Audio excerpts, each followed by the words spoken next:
All right, hi everybody. My name is Zach, and I'm a Boost author and a standards library, standards committee member. And I'll be talking to you about Boost.STLInterfaces, which is the latest Boost library I've written, and I hope it's something that's going to be useful for a lot of people. So let's jump right in. All right, so as we know, iterators are this glue that sort of holds together the STL. In particular, the containers talk to the containers via iterator pairs, and the STL talks to the containers the same way. Containers talk to the STL the same way. Because of that glue being so important, and because we want to reuse the STL containers and iterators everywhere, we really want to have iterator types for or iterators on types that we write, so we can enjoy that same degree of interoperability and iterators in all of our interfaces, in fact. Unfortunately, that's not very straightforward. What typically happens is that if we can make a pointer for some sequence of things or as begin and end of some container we're writing, we tend to do that. And then if we have to write an actual STL complying iterator, we tend not to do that. So the whole point of this library is to make that more palatable to do as a day-to-day activity, to make writing iterators so easy that you do it all the time whenever the need arises, right? You don't make everything an iterator just because you have this library, but it comes up a lot as an option. And if that option is easy, then it's much more attractive to follow that. Okay, so here's an example real quick of an iterator I had for a type I wrote in a library before I had STL interfaces. So the type was essentially a repeated string view. So imagine you have the string view foo, F-O-O, and you repeat it 8 times. So you would expect to see, foo, foo, foo, foo 8 times if you were to print that out or iterate over the elements.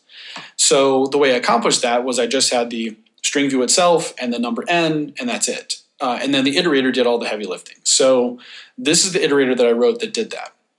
So we can see here, this is a random access iterator because obviously I could just jump to any point in the sequence by just doing a modulus operation to figure out where within foo I'm supposed to land if I need to land a particular element. Okay, so here's how this works. I've got all the using directives I have to have, using declarations I have to meet the contract of an iterator. I have to have default constructibility from the underlying iterator, and then all these operations. Now, all these operations are from a table in the standard that says a random access iterator will have all these operations on it. And I'm scrolling through it somewhat slow so you can see all of it. It's not important to digest them all right now. The point is to see how much effort I had to expend to get this iterator into my code, okay? So then, after I'd written STL interfaces, I went back and rewrote that iterator. And I did this with lots of iterators in the library that I was using, or that I was writing code for, and using iterator interface to get there. So that is this template, iterator interface, and it is a CRTP base class. So I think a lot of you probably know what CRTP means, and for those of you who do not, it stands for the Curiously Recurring Template Pattern. So this is the template that we're deriving from. This is a class that we're deriving, and here's the repetition, the curious repetition, right? That we pass the name of the type we're writing to the base class. And the reason we do that is because the base class we want the base class to provide all these operations, right? And so the way the base class does that is it looks within some type and sees its operations that it can use to generate a bunch more operations, right? So all the operations it provides, it does in terms of those operations of this template parameter. This template parameter happens to be the derived type, and we have to do that because, of course, the base class doesn't know anything about the derived class in a typical inheritance situation. So this is how we square that circle and make sure that the base class actually has enough knowledge of how the derived type works in order to provide the operations that the derived type does not. Okay, so we provide that as the first template parameter to the CRTP base. We say we're a random access iterator. This is the value type of the iterator, and this is the reference type of the iterator, the embedded or the nested type def reference. It doesn't have to be a language reference. And you see here I'm not actually using a language reference. And the only reason I didn't was that in this case I'm going to be passing around essentially what is a pointer to an individual byte, which is not very efficient, so I just made it an actual value instead of a reference. Okay, so here's what I had to do inside the implementation. I had to have the constructors. I still have to write because of language rules, the base class can't really provide me the constructors. And then I have to have the dereference operation. I have to be able to do an offset, and I have to be able to do subtraction. It turns out that if I can do those 3 operations, all the other operations I showed you on the previous slide can be done in terms of those 3. So the CRTP base, this iterator interfaces or iterator interface base, takes these three operations and then uses them to implement the free operator minus, the free operator plus, all the relational operators and so on. Okay. It turns out that when I did this transformation of this other library I was working on using STL interfaces, I fixed a bunch of bugs I didn't know I had. The reason I didn't know I had them was they were essentially unexercised code that was wrong. I actually included two of the bugs on this slide because this is how I came to find out about them, was showing people this example. So I put a little space here so I can spot them more easily. So this is the first one. We commonly write for a random access iterator IT minus or IT plus some offset, right? But we never really write some offset minus IT. That's just not one of the operations we expect for random access iterator. I was working too fast, I was cutting and pasting, and so I put this operation here where I've got the difference type on the left, which it shouldn't have been. So it's an extra operation that didn't belong here. This is innocuous in the sense that it does what you expect. It's not innocuous in the sense that if someone wrote that backwards in their code, they probably just made a logical error while writing their code, and I'm going to help perpetuate that error by providing an overload for that does something. So this is the kind of bug that can linger for a very long time, and it's good that I replaced it with something that works. The other one is perhaps even worse, which is I try to do the old trick of taking the operator less than up here and then using that to implement operator greater than down here. But the problem is that I didn't actually swap the arguments to make that work. So I just implemented operator greater than as operator less than instead of in terms of it. And so it's just the wrong operation. This is another thing that is unlikely to get spotted for a very long time because that's not an operation we use on random access iterators all that often. I mean, typically we use an iterator where we say some iterator not equals the end iterator, and that's the only operation we really use on it. So this could have, again, persisted for a very long time. And in fact, the only reason I know that these two problems existed, because as I said, I never exercised that code, was that when I first submitted this to Boost as a the sort of preambulatory Boost submission where I say, hey, is anybody interested in this library? I directed people to the GitHub page. And on the GitHub page, this example was the first thing you see. And someone immediately said, hey, you've got this completely broken relational operator. And that's how I knew it existed. I never would have known. And in fact, I replaced it with something that was working, so I never would have found it eventually either.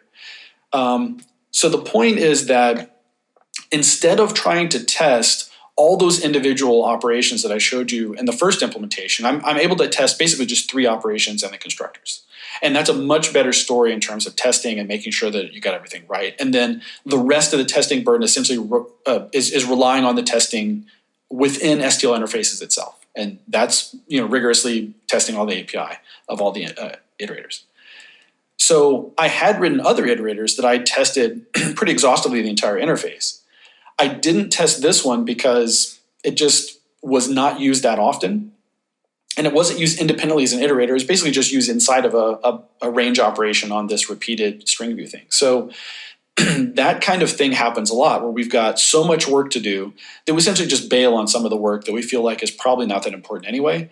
And we introduce bugs like this that persist for a long time. So this is essentially the problem with writing iterators, writ small, that we have a huge amount of work we have to do to make a conforming one, and so we tend not to do it. And in part, we do that because we're afraid of introducing the kind of bugs I just showed you. Okay, so the whole point of STL interfaces is to make this easier, and it's not just for iterators. I've also got support for views and sequence containers as well. It's actually instructive to start with views, so let's start with that first. So in case you didn't know this already, C++20 introduces, in the std_ranges namespace, std_ranges view interface. And view interface is the CRTP base for doing views, just like I showed you for iterators. So if you want to make a view, you just provide a begin and an end for your view, and you derive from view interface, you pass the type you're making as the first template parameter, and then you get all the operations you would want on a view.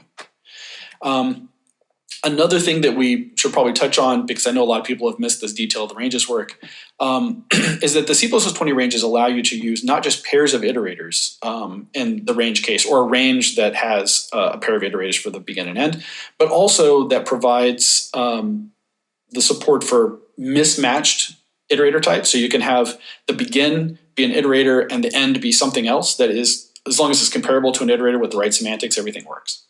So here's an example of how we would do this. We use this new facility with null sentinel. So the idea of a null sentinel is that it's a sort of placeholder that means I'm at the end, but it's not an iterator itself. And how you would use that is, of course, this is the equality operation on it, and all the equality operation does is dereference the pointer and check that it's null. And if it is null, we say true from the comparison operation. And so essentially what we've done is we've made this null sentinel, we've used it kind of as a tag type saying, am I at the end? And we don't have an actual iterator that we're using.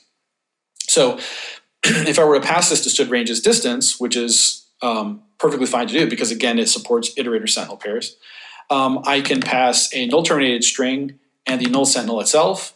And sure enough, there's 15 characters in that null terminated string. It had to actually walk through the individual characters, so it's an order n operation.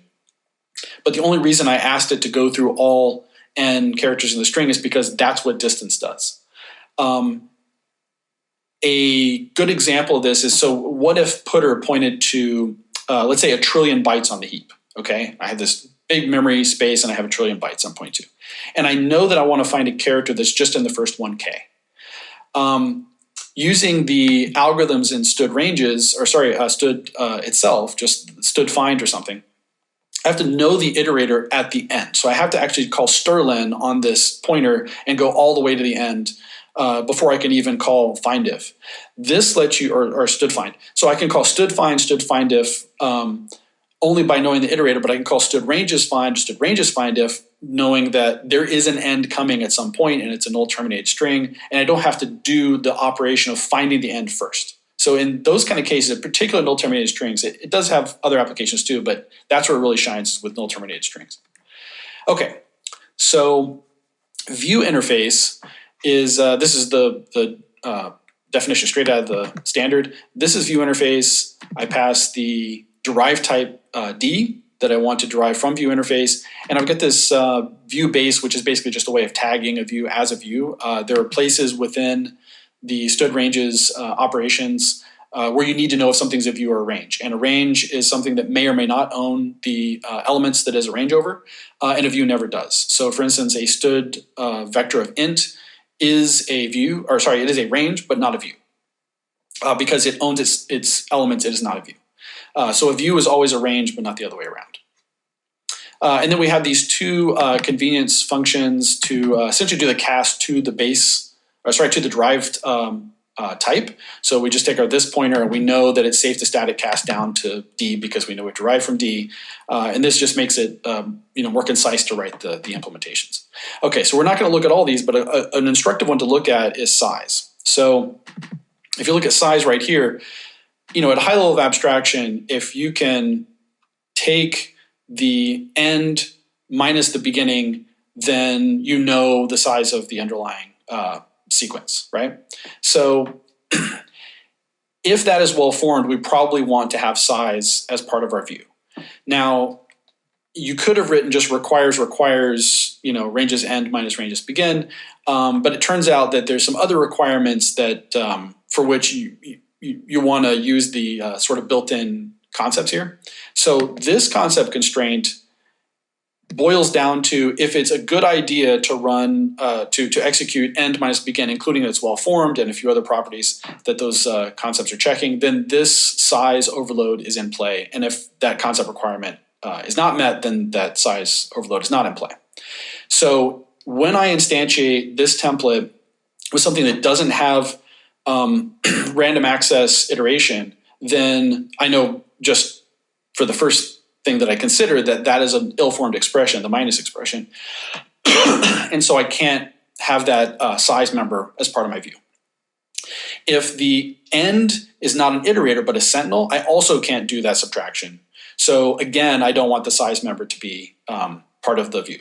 Okay, so similar logic is applied to all these operations that you see. So we've got empty, we've got contextual conversion to bool, we've got data, which is just a pointer to the first element, size, front, back, and the index operation. So for some given begin and end, you may want one or more, maybe none of these operations, depending on the begin and the end. You get whichever ones apply to your begin and end based on the category of the iterator and whether or not the end is a sentinel or an iterator based on just deriving from view interface. So as a quick example of use, if we use this null sentinel and the equality operations that we just saw a little bit earlier, I can make my view here, and I can derive that from view interface, passing myself as the first parameter. I do default construction from a null terminated pointer, and then begin is just the null terminated pointer itself, and then end is just the null sentinel, and that's it. That's the whole thing. Now there is a range overload of std ranges distance, and just looking at what I wrote here lexically, you can see, okay, I've got a begin and end, so I would expect that this call to distance works, and that's sort of natural. However, what I did not write explicitly was front and the index operation, and yet I have those two. And of course, that comes from the view interface base class, which knows that that's random access iterator, and so it can do things like the index operation in front. Okay, so it makes it really nice to write any kind of view you might need by just putting begin and end and then deriving. And in fact, all of the views in the std ranges namespace are implemented in terms of derivation from view interface. So this is how you get this really nice generic code that gives you all the API you could want in whatever cases it can possibly do it in, and leaves out the API that doesn't make sense. So view interface was sort of the inspiration for the implementation technique that I used for everything. And in fact, there was an earlier version of the iterator interface bit that did not work like this, and I basically changed it to be like view interface because I like the approach so much. Now, view interface is really nice to use even if you're not using C++20. So there's a backport within Boost.STL interfaces that works with C++17 and 14, and that is using svna obviously instead of concepts because we don't have concept support in those versions of the language. But if you want to use that technique before you can use C++20, this is how you can get that. So now something entirely new, so that's just basically a backport of existing functionality in a later standard, but the support for iterators is something that's totally novel. So let's look at that for a second. So, custom iterators, or the need to write a custom iterator comes up fairly frequently. It comes up when, let's say you want to make a checking iterator that only in debug mode does some kind of checks. Like MSVC has these great checking iterators that catch all kinds of stuff you didn't know was problematic until you run them. Maybe you want to apply that to your own container, or maybe you want to apply that to use with Clang or GCC. You might also want to make an iterator for some legacy container you have. A C linked list from a legacy library is a great example. There's lots of those around and lots of code bases. And you have this problem that if you want to do something that's semantically identical to find or findIf, you end up writing that by hand instead of just using std_find or std_findIf, unless you have an iterator that adapts that. And then sometimes we just want to write an iterator because in this one specific use case, it would be really nice if you had this iterator that sort of made everything work with the standard algorithms in a way that doesn't quite work without that iterator.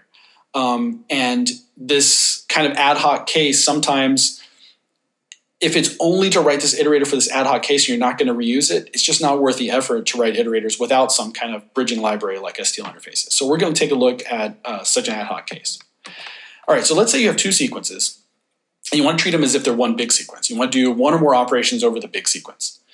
So let's say you just take an example of find, one of the simplest algorithms. If you want to do find, you would do something like this. You would pass the first and last of each range that you want to do the big operation over, in this case find, and then you would pass the thing you wanted to find, and this is basically the interface you would probably write. So within the implementation, you would probably do std_find on the first range, and then if you found it, return the result, otherwise do std_find on the second range. When you want to return the result, you've already got a problem because it's not the same kind of iterator you would return. You're going to return something like a std variant or a boost variant. And the problem with that is as soon as you want to compare that to end, you have to do a little bit of work manually the user does to make those compare the same, where you have to write some custom type that knows how to compare just to the type on the right-hand side. You could also return a pointer to the value that you found instead. That has the problem that when you have that pointer, you can check it for null, let's say, and that indicates you didn't find what you're looking for. But then you can't research from there. You can't call find a second time to find the next thing because the pointer loses the underlying iterators, essentially, that you would need to resume that operation. So and the bottom line is you're rewriting find. We don't want to rewrite find, right? And so this is problematic, especially if you end up wanting to use mismatch and find if, etc. Okay.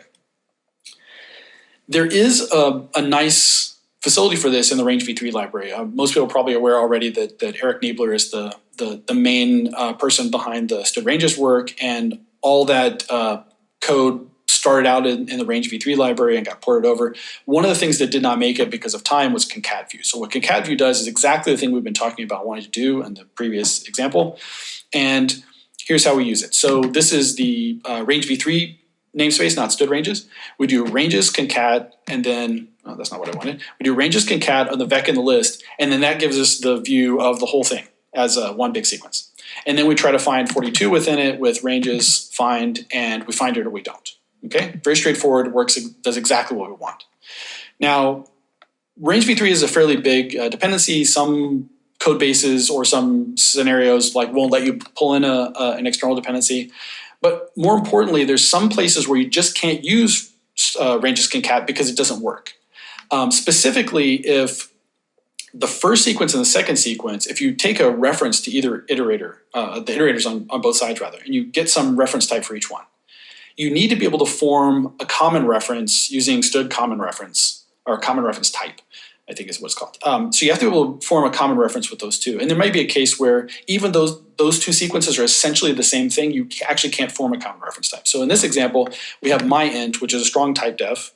And so we've made the explicit choice that this is an explicit construction. You can't implicitly construct from an int. And of course, we did not provide an implicit conversion to int. So what that means is that there is no common reference, and this concept common reference with says, nope, there's no common reference there.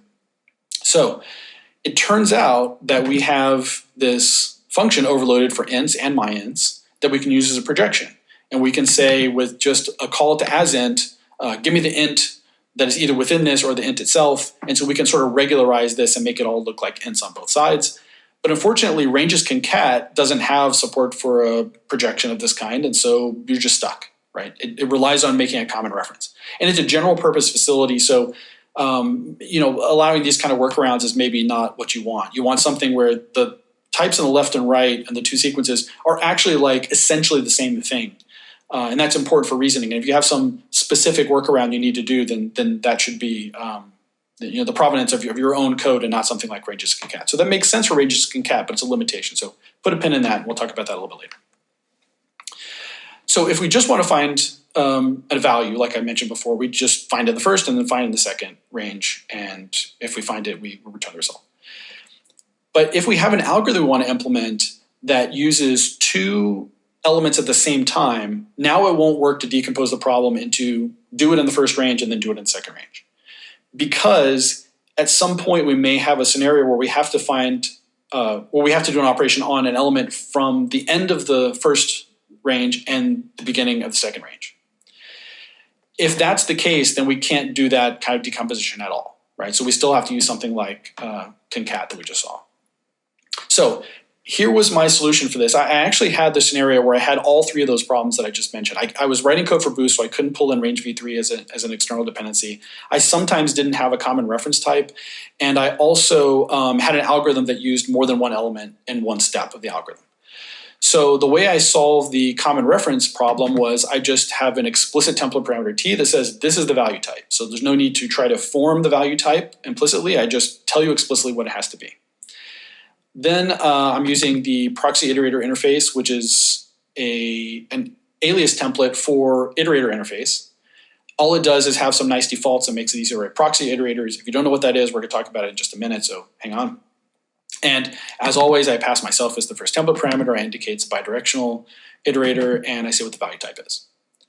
So I've got this little end tag that we'll see how it's used in a second. And then I've got the constructors here. So I've got default construction. I do a construction from an iterator in the first range, or I can do a construction from an iterator in the second range. Now, the iterators for the first and second ranges may actually be the same type. And so these two constructors would be ambiguous. That's why I have this end tag here to disambiguate the end case. Now, the actual work that I have to do to implement this iterator is pretty straightforward. Ironically, because it's ironic because bidirectional has fewer operations, but I have to actually implement more members for bidirectional than for random access. But here I just implement the increment operation, the decrement operation, and then I implement the dereference and equality. So those 4 operations give me everything I need for bidirectional. Now, because I wrote operator minus minus right here, the base class is implementing operator minus minus int, the post-decrement version. But I'm hiding that name with this name. So down here, I have to pull the name back in, and same thing for the other operator. So anytime you implement something for which the base class implements overloads, you need to have using declarations here to pull in those other names from the base. Okay, so that's that. And that's not much code to write. It's pretty straightforward. And here's the view that I make for using these kind of iterators. So my iterator type is just the concat iterator. I've got a begin and an end, and that's all I have to do because I'm deriving from view interface, and that gives me all the other operations I might want. So for my use case, I think I was actually maybe only using begin and end, but it's just nice to have, if you're going to make lots of views all the time, to do this in case it comes up that you want to, say, index into something that's a random access range, something like that. And then I've got the concat function itself, which makes a concat view. In my case, I want it to be an L value reference every time because I didn't want to worry about a dangling case. That doesn't have to be this way. I'm just pointing that out by way of saying that could be a forwarding range if you want, or a forwarding reference rather. And then I construct from the iterator to the beginning, and I construct with an iterator to the end. And of course, I have to have that disambiguating end tag here, and that's it. That's all I had to do. Here it is in action. So I've got a vector, I've got a list. I say I want to concatenate, and I'm saying these are ints. I want to concatenate the vector and the list. That gives me this view v. And then I can just do std ranges find on v. I can look for 42 within v, and I see that it's not found. I can look for 58 within v, and I see, yep, there it is. It's the second element. So it works as advertised. It works a lot like the ranges concat thing we just saw, except I don't have to use range v3. And I actually, because it's all custom code, I have the opportunity to add as a further sort of customization, a further option, I can add in, let's say, a projection like that asint function we saw earlier. So if I wanted to add asint to concat, I would put it right here. I would pass in some callable, and then I would pass that callable. It would probably have to be part of the type of concat-iter, and then I would pass the callable probably here and here. And then inside of the iterator, I would call the callable on the result here. On both of these, on both sides. And so if the callable was something like asint, and it would project from either ranges types to one common type, then everything works.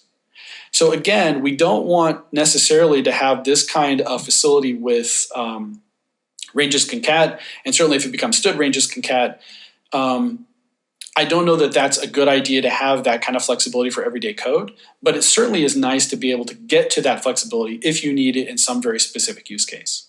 So the ability to write these kinds of iterators and views with like such a small amount of effort really makes that possible, and it's nice for those kind of use cases. Okay, so proxy iterators, I talked about them a second ago. What they are is any iterator for which the nested type def reference is not a language reference, it's not something ref. Anything for which that is true, any iterator for which that is true is a proxy iterator. So we've seen proxy iterators in many cases. So like the iStream iterator is a proxy because it's an input iterator. So it only produces values. It doesn't produce references to an underlying value. There's no underlying value there. But also like std ranges iota view is the same story, right? Iota view produces, all the values from 5 to 20 or all the values from 0 to infinity or what have you. And each time it produces a value, there's no underlying value to form a reference to. So it's just that value as a non-language reference.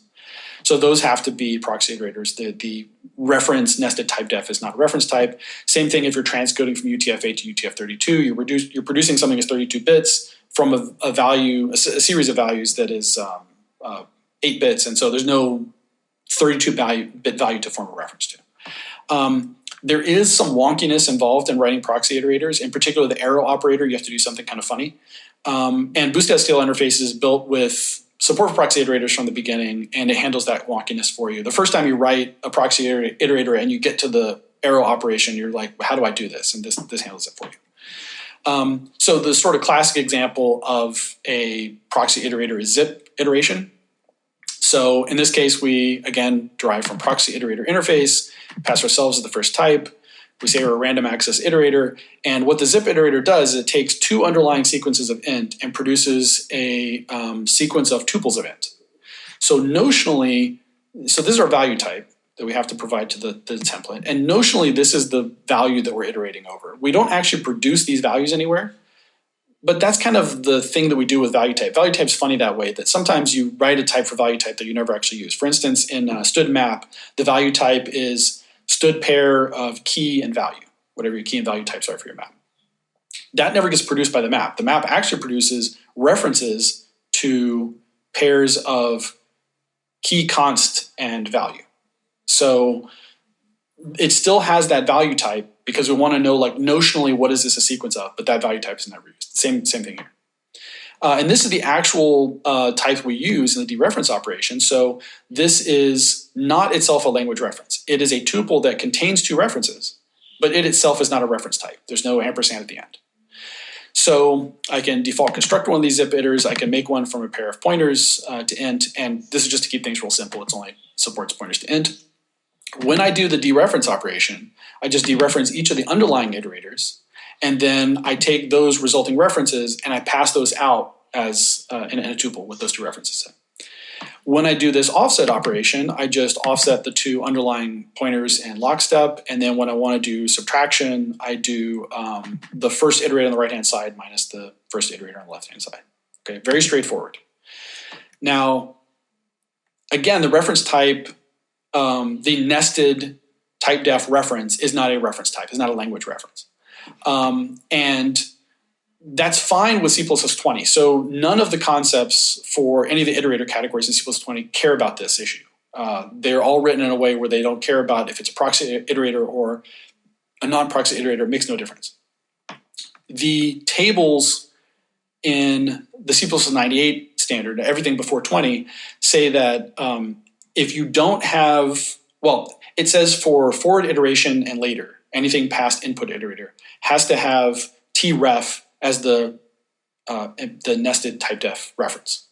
So if you don't have that, then it's technically an input iterator. So even though zip iter is random access, is technically an input iterator according to C++98. So if you're going to write proxy iterators, try to use them with C++20, but the good news is it doesn't even matter if you use them with C++98 in practical terms. It's technically undefined behavior to do that because the table says thou shalt have a type that looks like this, but in practical matter, it doesn't matter because the algorithms don't do any concept checking. They just use the operations on the value you give it. The value had better have the operations it requires, but if it has those operations, that's all it cares about. This is true even if you're using sort of the full interface of a random access iterator. So I was actually able to get this zip iter to work with std sort, which not only bounces around and uses the random access iteration, but actually uses the value that it dereferences in some very specific ways, like swapping the underlying value and stuff. I did have to specialize std iter swap, which is a no-no. You can specialize std ranges iter swap, and that is in particular like specified to be a customization point. So though I've not done the same thing with std ranges sort, if you're afraid of running afoul of even theoretical undefined behavior, you could stick with std ranges sort. And I think that works, although, you know, caveat emptor, I've not actually tried to implement that myself. Okay, so there's another mode with this template that's kind of interesting, and that is you can use it to adapt an existing iterator with even less code. So in this case, I've got a proxy iterator that I'm making, and it's random access, and it produces string views. It is constructed from a pointer to const char stars. So this was for using argc, argv pairs from from main. So if I construct this with argc argv or argv plus c, then I get a pair of iterators, and when I go across the iterators, instead of when I dereference it, I get a const char star. Now I get a string view instead. So that's a much nicer interface, and all I really want to do is change that one aspect of the operation where the dereference gives me not a pointer, but a string view. And I didn't want to have to implement like the offset operation and the subtraction operation. And the good news is I don't have to. So what I can do is I can give, if I want these things to be in the private section, I can give STL interfaces access to my private members just for picking up these two members. And then I've got these two members base reference, and they're just, a const and non-const overload. And all they do is return the underlying iterator. And the iterator interface template knows that if you have base reference, it will prefer to do any of the operations that it implements in terms of that. And it'll even do some that it normally can't implement, like the offset operation, the plus equals operation we saw that we had to do earlier with random access iterator. So this is a really small amount of code I had to write. And the base reference stuff is obviously trivial to write. So pretty nice. And here's the view that I made for this as well. So I am, again, derived from view interface, and I've just got a begin and end that return these arg iter of some char. So this was actually a particular use case where I had main giving me argc and argv, and in a few places I was passing around argc and argv internally within my code, and this means I can just pass around a view. Whenever I was using argc and argv, I had to write a raw for loop, and now I can just do a range-based for loop using argv, and then the resulting type that I get at each step of that range-based for loop is now a string view instead of a pointer. So I'm dealing with string views and ranges instead of raw pointers, and all that's nice. So that's a very small amount of code, and I'm very familiar with the library, but if you're using a library for a long time, you'll have the same experience. This took me literally 5 to 10 minutes to write this, and I cleaned up a whole bunch of code that was sort of messy, and I was going to have to repeat the messiness in more places, and now I've got a system for this. And again, this is very ad hoc. This is not general purpose stuff that I'm going to give to everybody. It was just in my code, I had a nice way to use these views, and this library lets me do that very quickly. Okay. Another thing that the library does is let you make sequence containers with the same kind of approach that we've seen with iterators and views. So as an example, in the committee, there's some interest in standardizing static vector and small vector. And what those are is they're virtually identical to vectors, except that the capacity, there's different implications for the capacity. So for instance, a static vector has all of its capacity inside the vector. It's basically got an array inside of it. And when it exceeds that capacity, it never goes to the heap. You're just out of capacity. Small vector is similar in that it has an array inside of it, but what it does instead is when you exceed that capacity, it then goes to the heap. So it's got basically a small buffer optimization. And of course, we know std vector is always on the heap. So that's kind of the three approaches for those. And it's nice to have types, individual types for static vector and small vector. So they both have exactly the same interface as vector, except that static vector does not have the allocator aware parts of the interface. And so we're going to show that because it's more slide friendly. Okay, so first of all, this is the synopsis for vector, and it's big, right? You can see all this stuff. There's a lot of it, and still keep going. There's more of it, and yet more, and still more. Okay. There's a lot of redundancy there within that type itself. So there's lots of overloads where you could implement one overload in terms of another. There's also a lot of redundancy across the sequence containers though too. So for instance, if you consider assign, if you look inside of vector assign, dec assign, list assign, you're going to find that they do things almost identically. The algorithm at a high level abstraction is the same, and sometimes the code is almost literally the same too. So what you do is you basically copy all the input as long as it will fit in the current storage of the container. And then when you're done with that operation, you either had extra storage left over that you want to erase, or you had extra input that wouldn't fit and you want to insert that extra input that's left over. And that's it. That's the whole thing.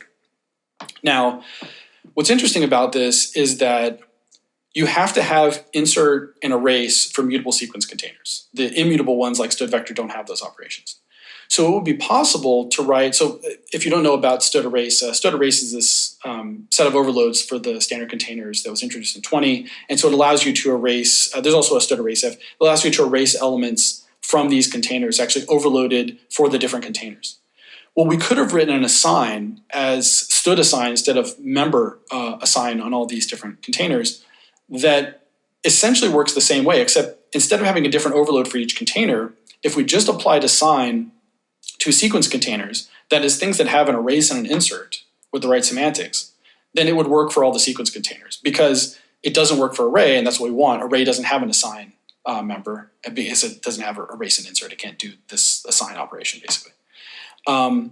So that's pretty nice. And this is just an aside that I think if we had to do it all over again, if we were starting with containers from scratch, we would be better served by writing interfaces like this. And in fact, adding new things to the standard, I think we'd be better served writing interfaces like this, where we've got an operation that's done in terms of these basis operations of the type, and we define it one time and it just works for all the types we might want to add. It's natural that we didn't write it like this in C++98 because it would have required like really slow compile times based on SVNA constraints, and it's just generally not the way we wrote code back then. But in particular, because we have concepts to make the expression of which things should work with a sign and which one shouldn't, it makes it very easy to write code like this now. Okay. So there is a sequence container interface as part of Boost.STL interfaces that lets you write sequence containers. So taking that example of a vector-like type, let's look at static vector. And this is actually from the documentation. It's one of the examples for STL interfaces. So we've got sequence container interface. We pass ourselves as the first template parameter. Now we have to do something a little bit wonky here because in C++20, I can tell from the iterator type of static vector itself whether or not it has a contiguous layout, because that's a property of iterators that I'm able to find out now in a standard way. But before that, I can't. And so if you want to provide a .data member for the resulting type, you need to know whether the layout is contiguous. So I have to actually pass it in as a template parameter, not type template parameter in this case. Okay, so let's get to the actual body of it here. So we've got all the same using declarations I had to have before in vector. So that's not an improvement.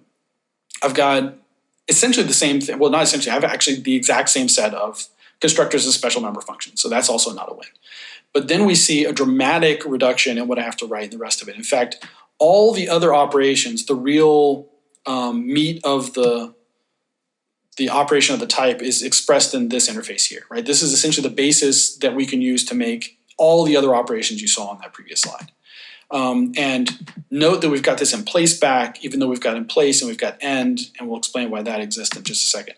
Part of this is not actually part of the sequence container interface, so like capacity and reserve and shrink to fit, those are things that are particular to vector and perhaps some other types, like string and stuff, but they're not part of the sequence container interface itself.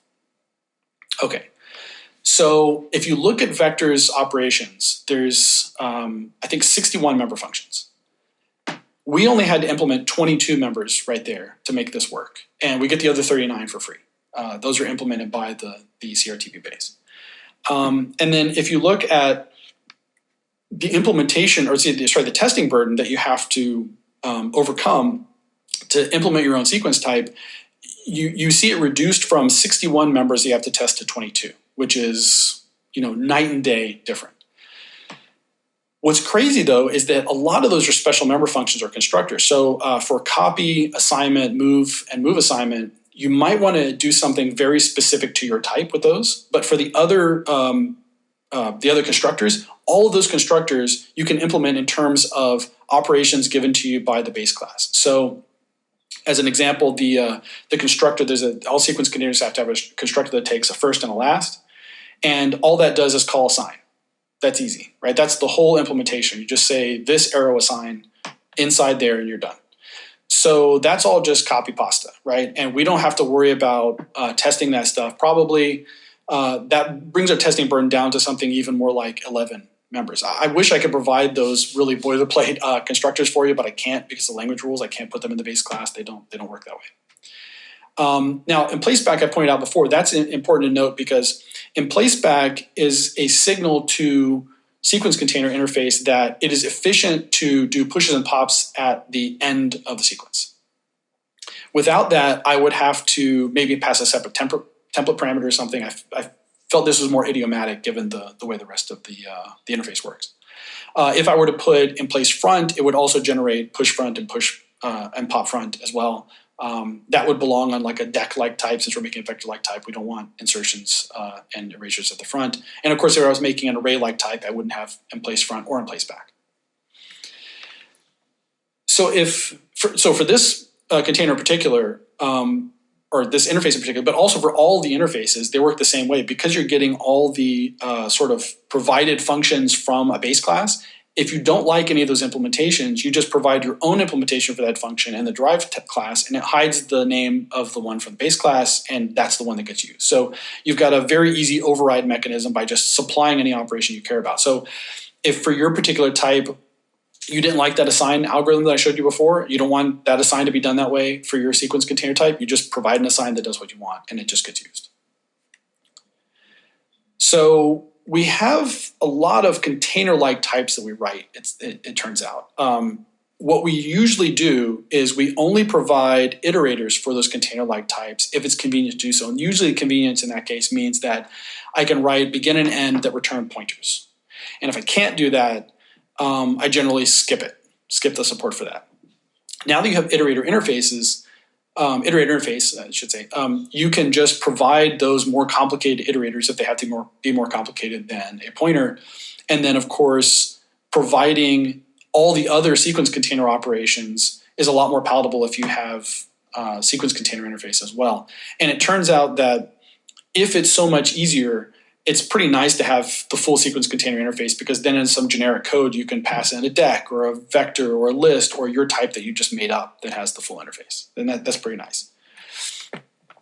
So another sort of corollary to the ease at which you can write a new sequence container type is that I think people shouldn't be writing allocator support into them if it's so much easier. Because I think for most people, writing or adding an allocator support to an existing sequence container is probably equivalent to the amount of work it would take to write an entirely new sequence container, or maybe two entirely new sequence containers. And that is because like the allocator support is like kind of wonky. It's not something you deal with all the time. A lot of people are ignorant about it. There's some real gotchas there that you have to be careful of, and there's some bugs that can linger for a long time if you aren't careful. Now, some people are experts at doing allocator aware support, and so they're going to say, "Well, that's crazy. I'm going to do that because that's the way I work," and they aren't going to run afoul of those problems. But there's still a problem with the way we specify allocators today, which is that they're really loose. I can make an allocator that has a fixed inline buffer inside of it that it allocates from, and using that allocator with my vector would make that vector basically into a static vector. The existence of that flexibility with allocators means that you're allowed to change the meaning of the type that you're using allocators with pretty dramatically. So if you consider just insert, how you would write that if you're writing vector, you're taking a sequence of things, you're going to insert into your vector, you're going to insert at some spot, and you've got a prefix before that and a suffix that needs to end up after that. So when you do that operation, you need to see, well, how much capacity do I have? If I'm a spill capacity, I'm going to go to the heap. I'm going to make a big array that has the capacity of everything I need, and then bump the capacity by whatever the growth factor is. And then I put the prefix in, copy the prefix in, copy the insertion, copy the suffix, and I'm done. I swap the pointers, delete the old thing. If I'm doing the same operation for static vector, I want to skip that step where I try to make a new thing on the heap and then copy everything into it, because I've got a fixed size buffer. And if I try to allocate with the allocator, I'm going to get that same fixed size buffer that maybe I'm using a bunch of it up already. So it's not going to work. It's maybe going to throw a bad alloc or something. And then even if it did work, it'd be less efficient. So that's weird, right? And you can only have one implementation of insert. Insert doesn't have knowledge of how the allocator actually does its allocation, so it can't adapt. You also have just a complete change in semantics with moves, right? So with a static vector or an allocator-based static vector like std vector, you have an order n operation that is maybe noexcept, depending on if you can noexcept. These things are noexcept copyable, like they're a literal type or something. But you may have a move operation that goes from noexcept to now possibly throwing an exception, and it goes from order 1 to order n, right? So you're completely changing the semantics. So it's my hope that people write more types like static vector and small vector, and less types like std vector with an allocator, because I think it makes everyone's life easier, and it makes it easier for you to reason about your code, your users to do so. Okay, so some things that might be coming for the library. Well, this is the first thing that I mentioned, and it's actually done. So I have concept constrained the whole thing. There's a C++20 mode of building that's already in GitHub. Now that's not in the latest Boost release, but probably in the next one it will be available. And the way I've done this is I've got a v1 namespace that has the svna version of things, and I've got the v2 namespace which has the concept version of things. When you build in C++20 mode, the v2 namespace gets inlined, and when you build in a pre-C++20 mode, the v1 namespace gets inlined. So if you write Boost.STL interfaces foo for any template foo, you will silently get concept constraints in C++20 and later, and SVNA constraints in C++17 and earlier. I think that's going to work really well for most users. I think most people are going to want to use concepts where they're available. The concept constraints actually make more sense because it's really hard to write the exact thing you want with SVNA in many cases. So there's some slight differences. The SVNA ones are strictly less constrained in the cases where they're different. And some people are going to hate this, so there's a macro you can turn it off if you don't like that. There's another possible direction, which is if people like the sequence container interface and they say, well, I would like to do the same thing with associative containers. I don't think that's going to come up nearly as often, but if it does, I don't have support for that yet. Essentially, the thing that made me stop when I was about to write support for was, one, the associative containers have a gigantic interface, so it's a lot more work. But also, they have this node-based interface. So you're able to get nodes into and out of maps and sets. The existence of that interface means that if you were to use associative container interface and actually conform to the standard requirements, you could only really write things that are almost identical to map and set. You have to, you could use something like an AVL tree instead of a red-black tree. You have to do some kind of tree-based implementation, or at least a node-based implementation to make that work.